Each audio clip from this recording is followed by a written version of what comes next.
buenos días. Hoy vamos a hablar con el profesor Dr. Rafael Fernández. Él es profesor titular de Economía Aplicada en la Universidad Complutense de Madrid.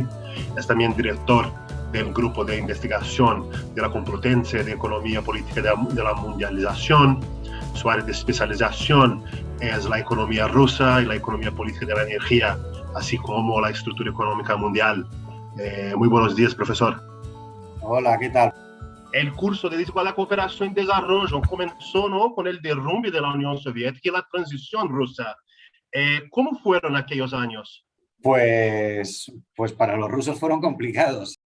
Queda ya lejos un poco en el tiempo todo aquello, pero la pregunta yo creo que es buena porque sigue siendo importante tener en cuenta lo que pasó tras el derrumbe de la Unión Soviética y sobre todo lo que ocurrió durante la llamada transición al mercado de los años 90, liderada por Boris Yeltsin.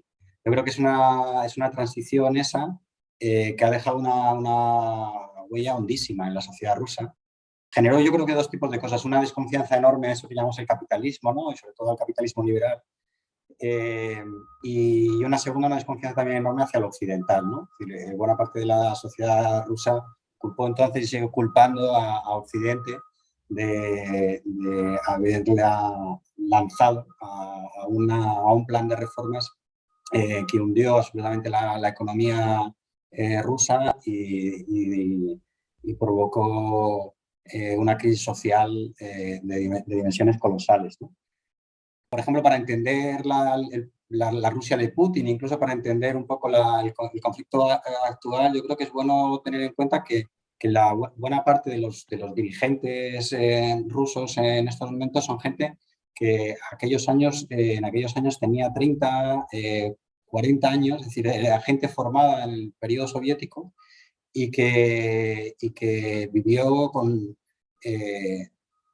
no sé, con una mezcla de emociones, ¿no? Pero casi ninguna buena, de sufrimiento, de humillación, de todo lo que ocurrió en aquellos años, y eso ha dejado un pozo de resentimiento enorme, ¿no? Entonces, bueno, lo que decía, queda ya lejos, pero yo creo que sigue siendo importante recordar lo que ocurrió en aquellos años. Yo creo que fueron determinantes, ¿no?, para entender un poco lo que es la Rusia de ahora y lo que va a ser la Rusia del siglo XXI.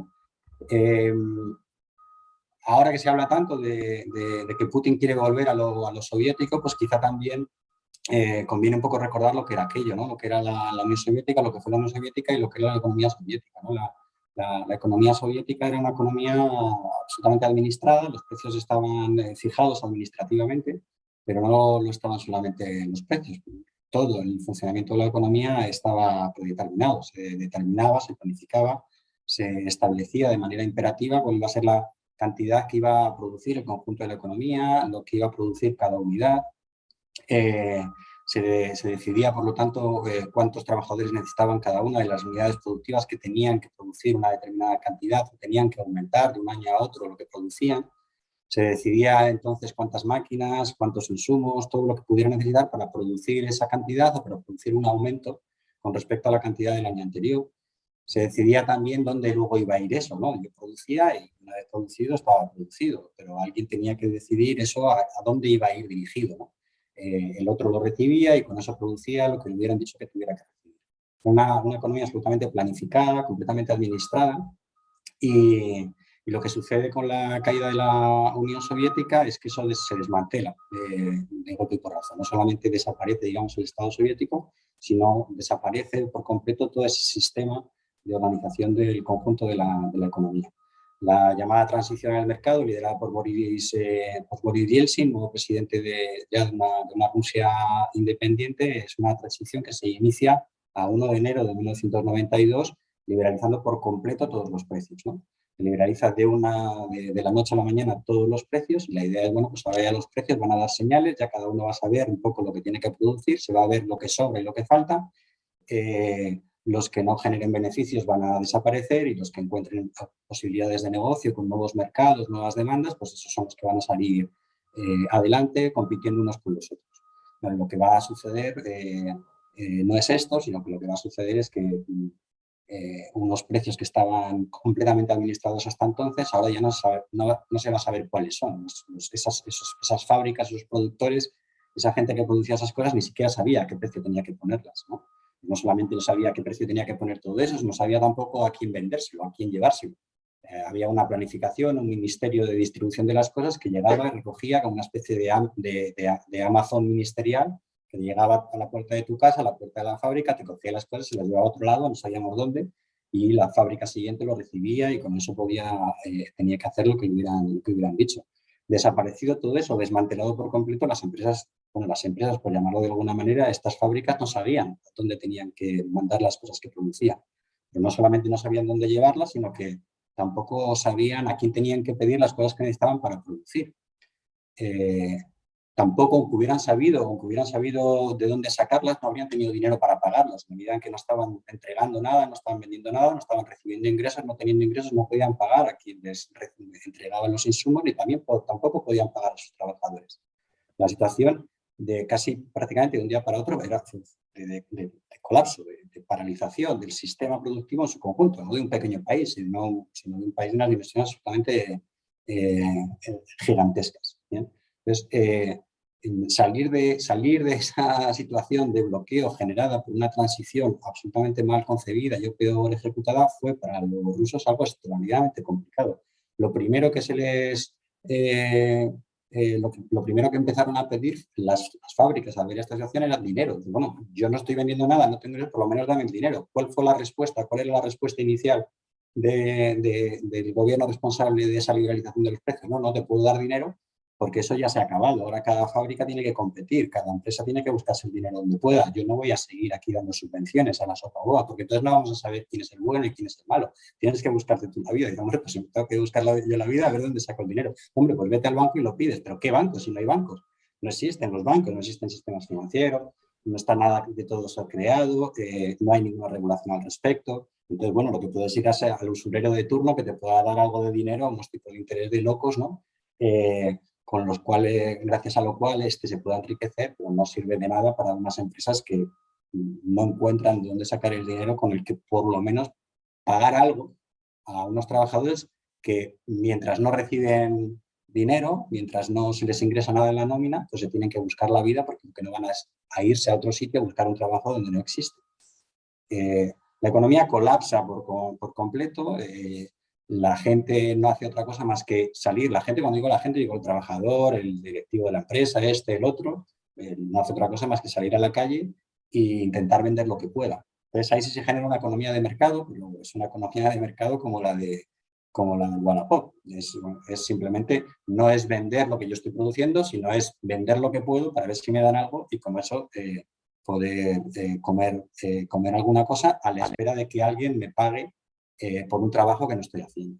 Entonces, me estoy enrollando, pero la situación intento un poco trasladar o transmitir una imagen, la imagen de caos y de parálisis. Llega un momento en que el gobierno no tiene más que recular y entonces empieza a dar dinero, empieza a dar esas subvenciones que al principio había negado, empieza a dárselas a al otro, el crédito no llega y por lo tanto soy yo el que doy el dinero y un dinero que yo no tengo porque en realidad el Estado tampoco está ingresando de ningún sitio porque no hay nadie que esté produciendo. Por lo tanto yo le doy a la máquina del dinero para poderte dar un dinero que no tienes, generando una situación de inflación que hace imposible que el sistema de precios pueda funcionar como se había dicho que iba a funcionar. Bueno, una detrás de otra, es una especie de efecto dominó que llevó a la economía rusa a un hundimiento absoluto. En apenas 3-4 años la producción se había caído a la mitad. La gente no cobraba. Era sálvese quien pueda. Era el capitalismo más salvaje y el espacio, el tiempo para que los más listos o los que estaban en una mejor situación pudieran capturar rentas y enriquecerse brutalmente, mientras la inmensa mayoría de la población, estamos hablando del 99%, se empobrecía en apenas unos años, teniendo en cuenta que estamos hablando de gente que se ha tirado décadas en un sistema que si algo le daba era confianza, si algo le daba era seguridad, la seguridad de que bien, muy lejos no iban a ir, grandes cosas a lo mejor no iban a poder hacer, no se iban a poder ir a Disneyland a pasar las vacaciones, eso no lo iban a poder hacer, pero sí tenían seguro que iban a tener un dinero, que no se iban a poder comprar unas cosas que les iba a dar para poder garantizar, digamos, su subsistencia hasta el momento en que fallecieran, y ese mismo sistema iba a garantizar que lo mismo ocurriera con sus hijos y con sus nietos y así sucesivamente, ¿no? Y de repente de la noche a la mañana todo eso desaparece, ¿no? Se intenta reconducir un poco la situación, pero las cosas se hacen muy complicadas. Son 10 años que se hacen larguísimos para la sociedad rusa, que le da un vuelco absoluto a la estructura social, gente que ocupaba posiciones más o menos acomodadas, ¿no? y respetadas, que también es importante, no solamente es una cuestión de dinero, ¿no? Gente que se sienta respetada dentro de una sociedad, un médico, pues yo que sé, un director de orquesta, un tipo que se dedica a escribir libros, otro que se dedica a organizar las cosas en un museo, bueno, gente que está no solamente acomodada, sino que se siente respetada en una determinada estructura social, de repente queda desahuciada en todos los sentidos, ¿no?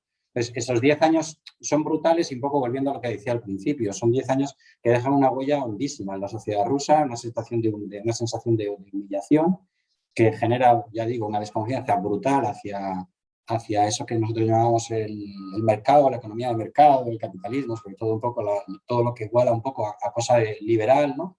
De nostalgia de lo anterior y de desconfianza brutal hacia Occidente, a quien responsabilizan y culpan de haberles lanzado, ¿no? a esa pesadilla.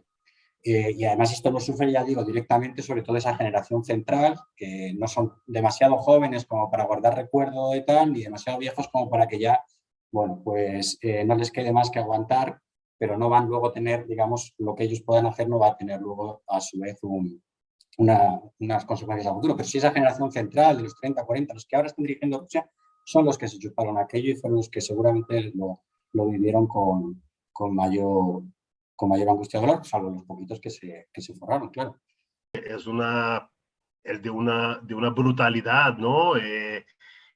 Y total, ¿no? Un cambio de noche a la mañana, un sistema de vida, un sistema de producción, más que un sistema de producción, ¿no? Una forma de organización de la sociedad. Claro, claro, es un modo de vida que desaparece por completo. O sea, entonces, claro, esto cuesta, ¿no? Hacerse la idea, ¿no? Y además desaparece de esa manera, ¿no? No desaparece gradualmente, poco a poco, varias generaciones que van asimilando, no. De la noche a la mañana se desaparece el suelo bajo tus pies, ¿no?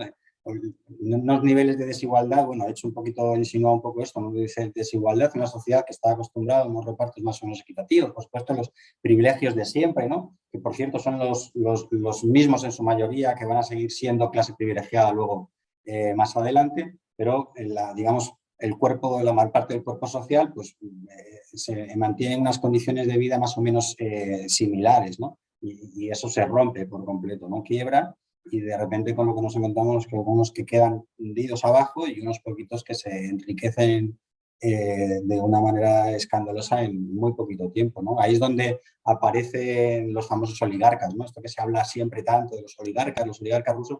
Los oligarcas no son una creación de Putin, los oligarcas, digamos, el origen de los oligarcas está aquí en estos años, en los años 90.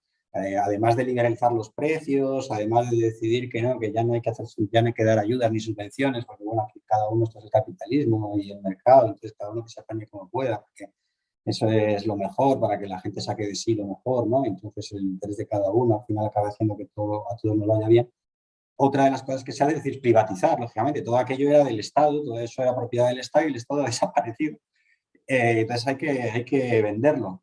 Pero aquí en sí no tenemos pasta, o sea, ¿a quién se lo vendemos si no hay quien nos lo pueda comprar, ¿no? Entonces al principio no saben muy bien qué hacer con eso y finalmente llegan a un acuerdo, como a mediados de los años 90, Yeltsin llega a un acuerdo con los pocos que en esos años de descontrol se han enriquecido, fundamentalmente casi todos ellos banqueros. Decía antes que no había bancos, bueno, pues hay 2 o 3 un poco listos, se llevan el dinero de algún lado porque estuvieran en alguna situación más o menos privilegiada que les permitiera llevarse el dinero que no era de ellos, con eso crear entidades bancarias con las cuales ofrecer crédito o especular con divisas, especular con inflación, especular con esto, con lo otro, se enriquecen muy rápido y una vez que tienen ese dinero le dicen al gobierno, oye, mira, esto tú lo quieres vender y no puedes, nosotros te lo compramos si quieres, ¿vale?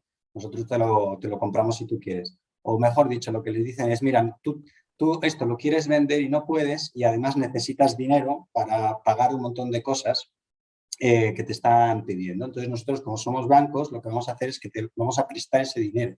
Te prestamos ese dinero. y hacemos una cosa, si dentro de un año no nos los has devuelto, entonces nosotros nos quedamos con esas empresas. Entonces, utilizan las empresas del Estado como aval de unos créditos que conceden sabiendo que nadie se los va a devolver. El primero que sabe que ese crédito no se va a devolver es el propio gobierno. Recibe el crédito de forma urgente, así puede cumplir con las obligaciones más inmediatas, sabiendo que ha adquirido un compromiso indirecto por el cual en un año va a tener que hacer frente a esos créditos, saldar esos créditos entregando el aval, las empresas. Esos son los oligarcas, porque los oligarcas son gente que se forra con los bancos, que luego se queda con las empresas y que una vez que tiene las empresas, pero empresas gigantescas, o sea, estamos hablando ahora, pues, no sé, uno de los embargos, el níquel, está ahora en las cadenas estas globales de valor, entre otras cosas fastidiadas porque no hay níquel, ¿no? Es que el producto de níquel es ruso, ¿no? Entonces me quedo con él, pero que me quedo con el níquel por un dinero que es menos que los beneficios de esa empresa en un solo año. Y pagando, poniendo eso sobre la mesa, me quedo con una empresa que durante 100 años va a estar dando níquel y va a estar dando dinero, ¿no? De rentismo puro, ¿no? Entonces yo me quedo con esas empresas, con las del petróleo también, con las del metal, con todas. Yo me quedo con esas empresas, ya tengo los bancos y además lo tengo gracias a que he llegado a un acuerdo con un gobierno muy, muy débil que no ha tenido más remedio que cederme a mí todo eso. Y por lo tanto lo que tengo es una influencia directa sobre un gobierno que ha perdido por completo el control de las cosas. Eso es lo que es una oligarquía, ¿no? Tiene poder económico y poder político. Eso es de la época de Yeltsin. No es de la época de ahora, aunque claro, de esos oligarcas muchos aún quedan. Otros han desaparecido porque a Putin no le gustaban y los han mandado a paseo. Pero otros han permanecido, han seguido ahí, otros han seguido enriqueciendo, algunos nuevos han aparecido. Pero los oligarcas vienen de ahí, de esos años.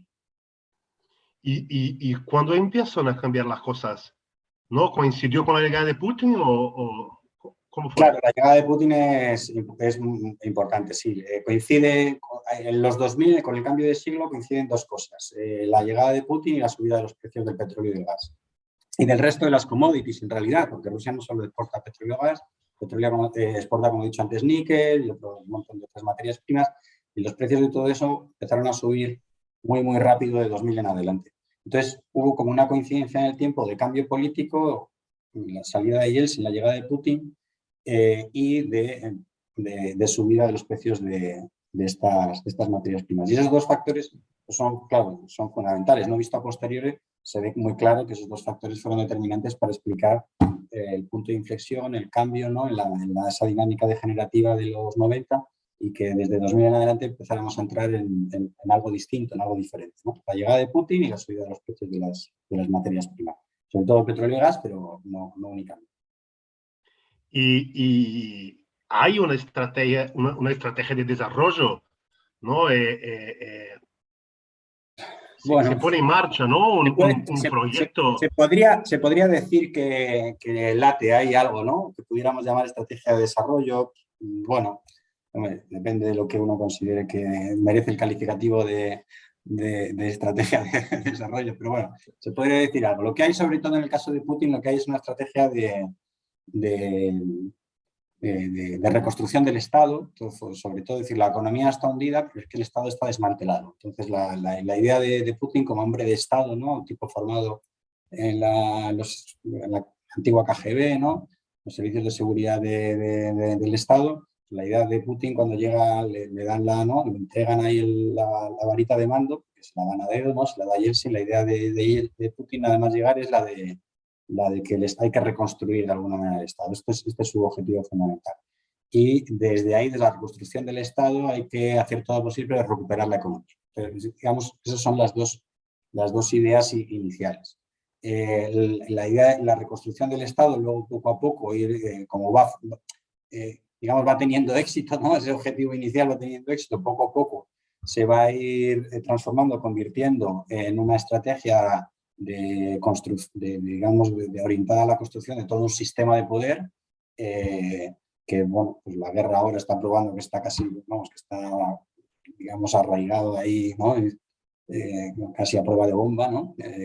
Cuando estalla la guerra, pues las sanciones, esto, lo otro, la idea es decir, no, bueno, indirectamente vamos a debilitar el poder y al debilitar por dentro el poder, Putin va a caer y entonces vamos a poder modificar esta situación. Sigue la guerra, siguen las sanciones, el sistema de poder creo que está muy bien sujeto y no va a ser fácil que se derrumbe, aún con todo lo que está ocurriendo. Esa es la idea fundamental de la estrategia. Y luego, desde el punto de vista de la economía, pues eso, con eso recuperar la economía. La economía se recupera gracias a que se consigue eso, gracias a que reconstruyendo el Estado y fortaleciendo todo ese sistema de poder se va contando cada vez con más herramientas para intervenir sobre la economía y para no intervenir mal, es decir, que hay ciertas cosas que se van haciendo y que van a ir teniendo, digamos, sus resultados, su eficacia, pero siempre todo ha ayudado por lo que te decía, el tema de los precios de la energía, que va a hacer que Rusia de 2000 en adelante empiece a ingresar un montón de dinero y que eso haga todo muchísimo más fácil, claro.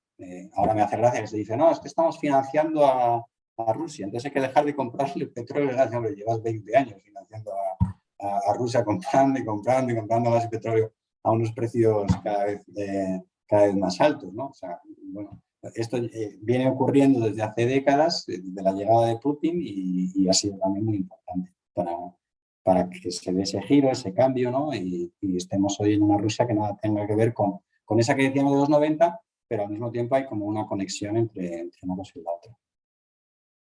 ¿Y qué consecuencias tiene este proceso tanto dentro como fuera del país? A ver, la consecuencia principal supongo que es la que estamos ahora sufriendo, es la que estamos viendo todo, es decir, que es un Estado que se va fortaleciendo y que lo hace habiendo acumulado unos niveles de resentimiento hacia lo que le rodea, pues muy importantes, ¿no? Entonces, esto al final ha acabado estallando de la peor manera, ¿no? Y lo que nos queda. Hay que entender que es un poco lo que decía, es decir, que claro, Rusia, aún habiendo algo, no, en realidad tampoco he concretado, ¿no? Si hay o no hay, si la hay, en qué consistiría esa estrategia de desarrollo. Pero cosas es verdad que han pasado, de fortalecimiento productivo y demás, pero es verdad que Rusia, claro, no es China, ¿no? Es decir, está años luz de eso. Pero ya no es la Rusia de los años 90. Se ha fortalecido políticamente, se ha fortalecido militarmente y cuenta con un margen fiscal más que considerable. Y esas tres cosas son muy importantes para explicar que se haya sentido con capacidad para meterse en un lío como este. Esa no es la única implicación, lógicamente, hay otras. La que tenemos a una Rusia más allá, con o sin guerra con Ucrania, una Rusia que está dispuesta, que quiere ejercer un papel en las relaciones internacionales, en la economía mundial y que ha ido acumulando, digamos, méritos para poder ejercerlo. Es decir, ha ido acumulando, generando capacidades para... pero, bueno, por lo tanto, las implicaciones no son solamente lo de la guerra, pero podríamos decir que la guerra es una de las consecuencias de lo que ha venido ocurriendo, es decir, la de un país con una élite dirigente muy resentida, con deseo de decir aquí estoy yo y que tiene capacidad para hacerlo en la medida en que se ha ido fortaleciendo políticamente, militarmente y también desde el punto de vista económico. Yo no diría que sea una economía fuerte, pero sí que es al menos un Estado que cuenta con un margen fiscal más que sobrado para poder para permitirse hacer determinado tipo de cosas, como por ejemplo, pues, financiar una guerra. Y entonces, ¿cuáles crees que son los motivos, ¿no? Que están por detrás de la decisión de Rusia de invadir a Ucrania, ¿no? ¿Crees que son más bien no económicos o políticos? Vaya, ¿tienes media hora más o...? A ver, es difícil de resumir. Además, esto no me lo había pensado yo. Los motivos, a ver, de fondo, claro, de fondo los motivos son políticos, es decir, de un país, Rusia, que ha sido siempre imperio, ¿no? Que después del imperio zarista fue Unión Soviética, que aquello se desmanteló, se vino abajo, pasó igual que los chinos que hablan del siglo de las humillaciones, ¿no? Con el colonialismo, pues un poco la década de las humillaciones en los 90, y que tiene la sensación también que tampoco desde 2000 en adelante se le ha tratado demasiado bien, ¿no? Entonces ahí hay toda una especie como un poco de mierda acumulada que finalmente ha acabado estallando de la peor manera, ¿no? No sabría muy bien por dónde empezar a la hora de intentar recoger al menos varios de los motivos por los cuales Rusia se siente con derecho a hacer lo que la barbaridad que ha hecho, ¿no? Son claves y esto es más político que económico. Económicamente, a ver, hay una cosa que es esta idea que se sabe, ¿no? De que Ucrania se vende o se siente como que es parte de Rusia y que, bueno, lo ven como una cosa independiente, pero que no tendría ni por qué ser independiente, ¿no? Hay también que más allá de eso, pues hay unos vínculos económicos con Rusia que son importantes, sobre todo por la parte oriental del país. La parte oriental del país no solamente que sea la más rusa, pues digamos son los que más se sienten rusos desde el punto de vista cultural, étnico, también son rusoparlantes. Hay ucranianos que también son rusoparlantes, pero bueno, en todo caso los que, digamos, los más orientados hacia los rusos están situados en la parte oriental del país, la que ahora se ha ocupado, pero también hay vínculos económicos. Digamos, todo el aparato industrial, toda la estructura industrial de Ucrania, la inmensa mayoría de las fábricas industriales están justamente también situadas ahí por razones históricas. Y hay un interés también por parte de Rusia de que, digamos, no se rompan los vínculos económico-productivos heredados que existen entre esa parte oriental y el resto de Rusia y otras repúblicas exsoviéticas. Por ejemplo, hay algunos casos, ahí hay un interés o una motivación económica. Pero las motivaciones, como decía, más allá de estas históricas, de cómo sienten lo que es Ucrania, lo que es Rusia o sus aspiraciones imperiales, las razones políticas más recientes pues tienen que ver con lo ocurrido en 2004 en la Revolución Naranja, en 2014 con Maidán, en 2004, claro, es que es un poco ir hacia atrás en el tiempo, recordar cosas que a lo mejor no todo el mundo conoce, todo eso lleva tiempo explicarlo, ¿no?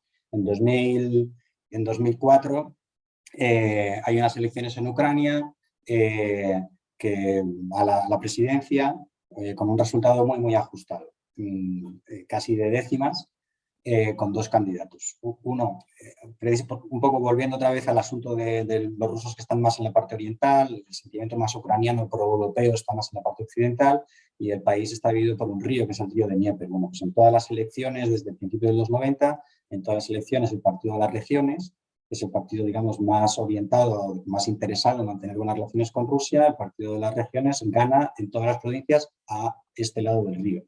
Y el partido, que es el azul, y el naranja, que es el partido más, digamos, más ucraniano, pro-occidental y tal, pues gana en todos los días a este otro lado.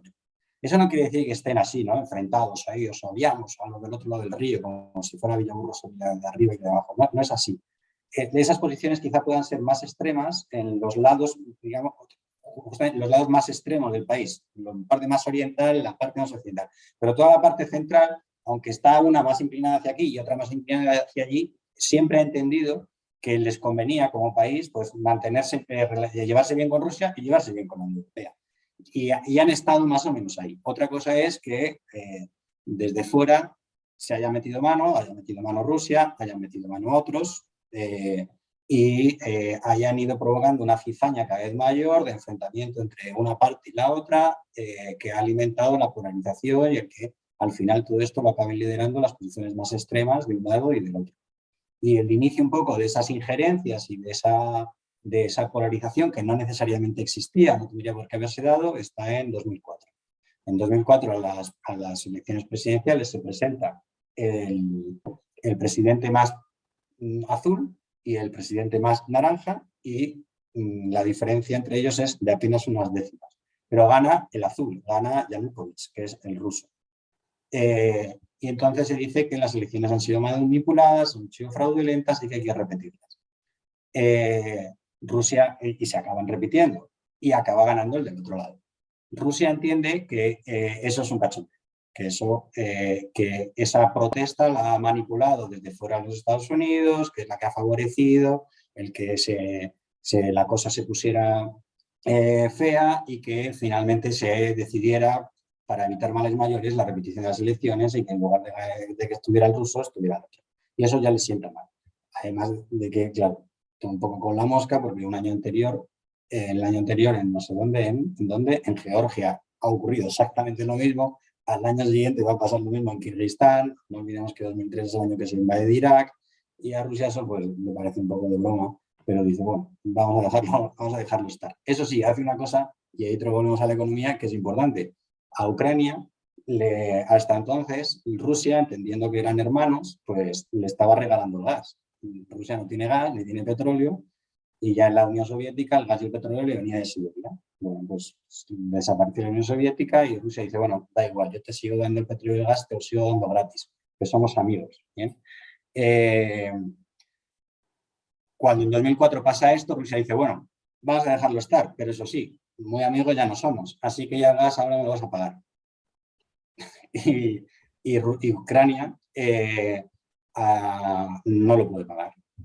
Entonces, a partir de 2004-2005 las relaciones se tensan y sobre todo hay dos cosas importantes, que Ucrania se queda en una situación muy complicada, de toda la crisis de los 90 no consigue salir porque apenas unos años después le empiezan a subir el precio del gas y del petróleo y no puede pagarlo.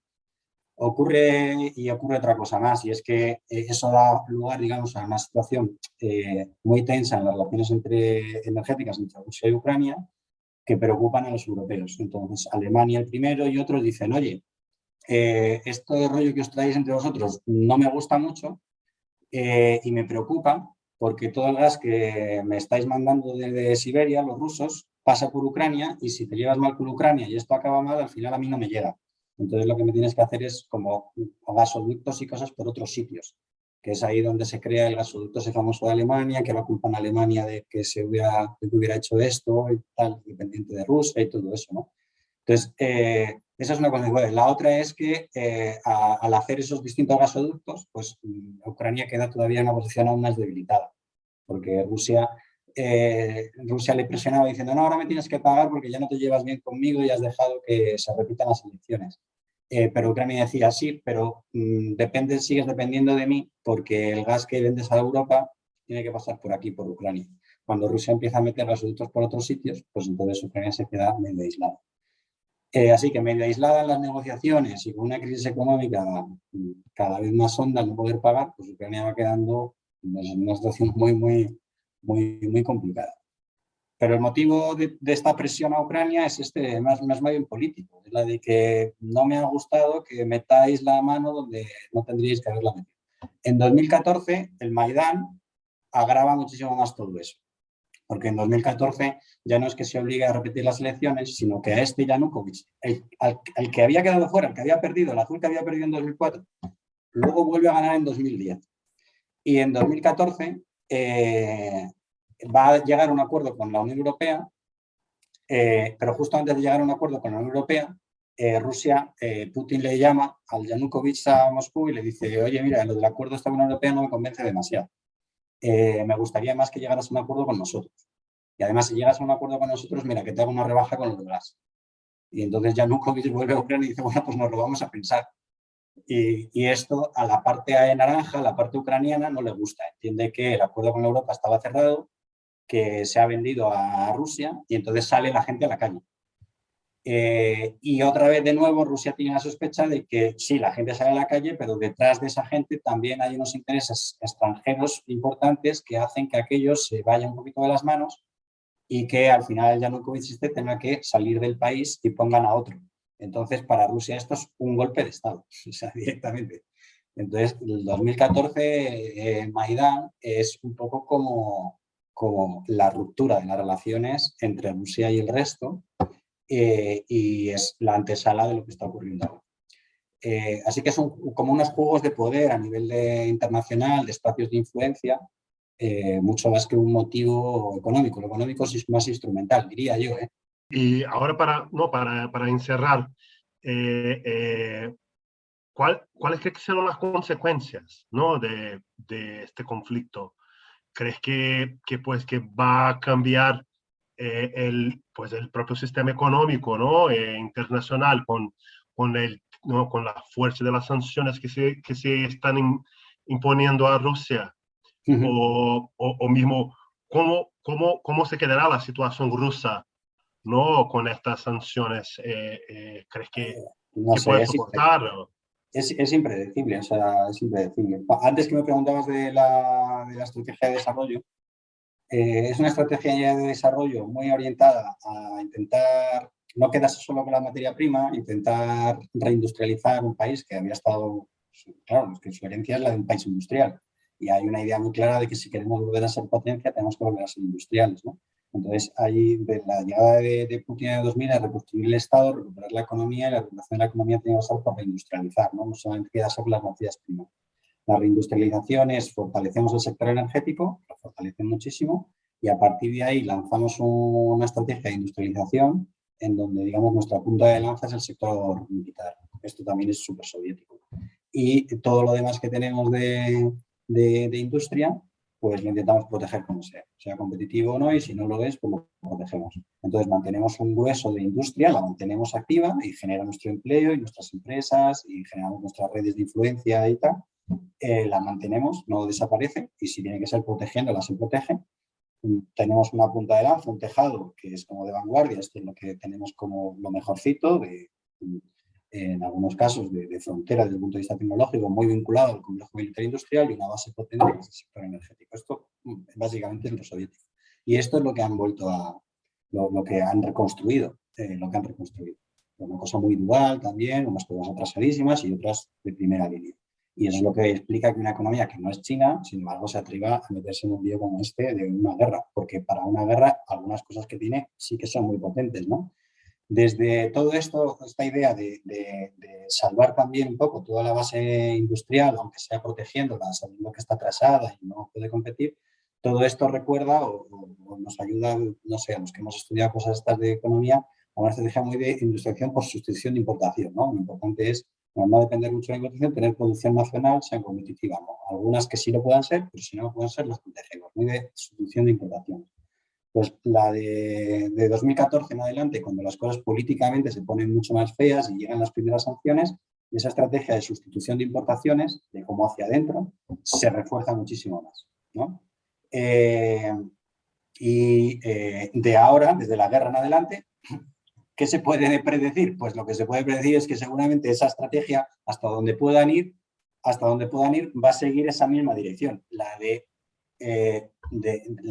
ser autocentrada, diríamos, ¿no? La de mirarse hacia adentro.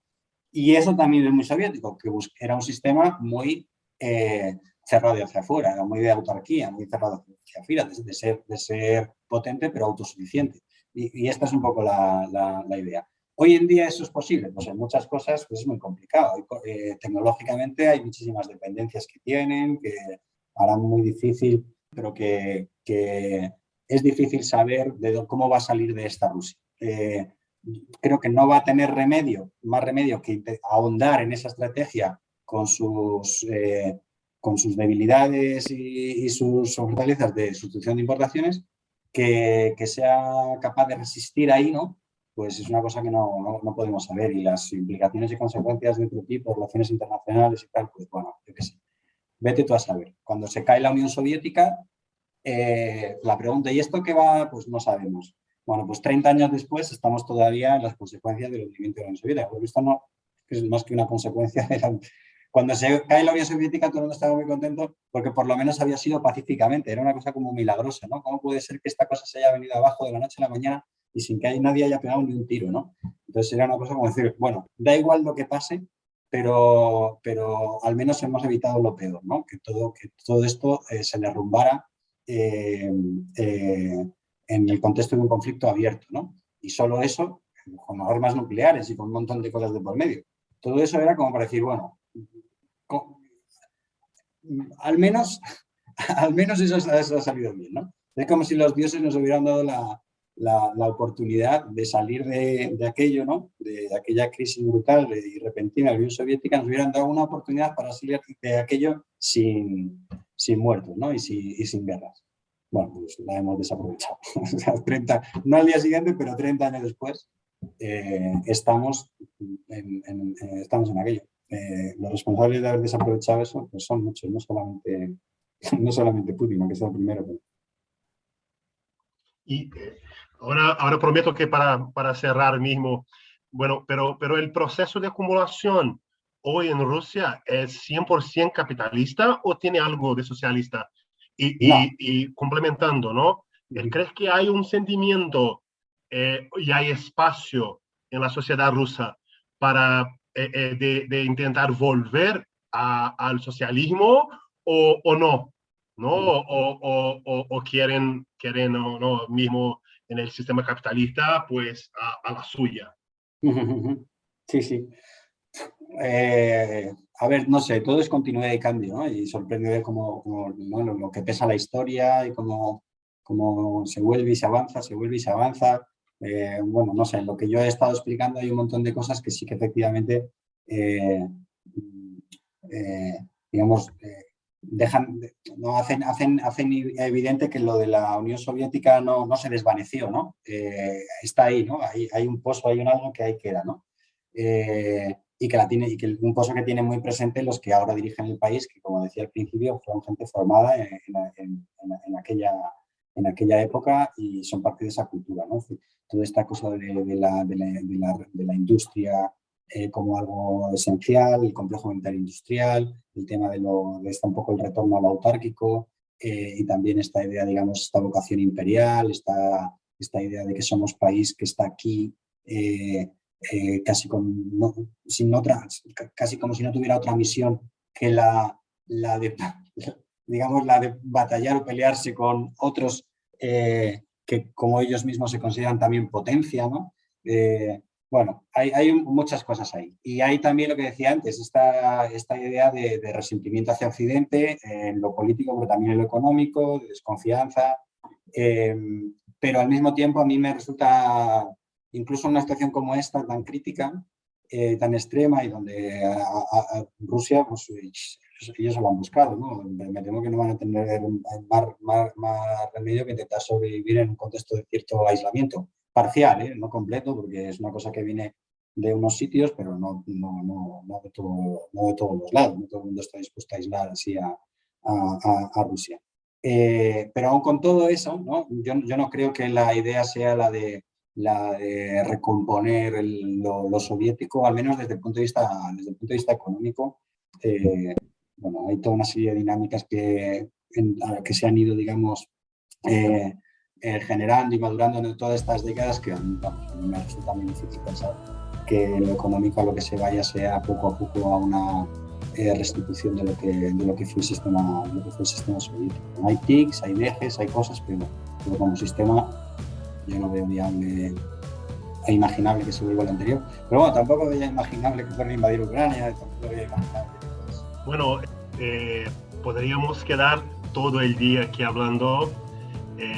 Hay muchas cuestiones, ¿no? por hablar.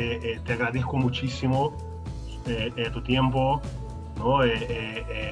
Y muchísimas gracias por contribuir, ¿no? con esta conmemoración de 25 años del curso de desigualdad, cooperación y desarrollo.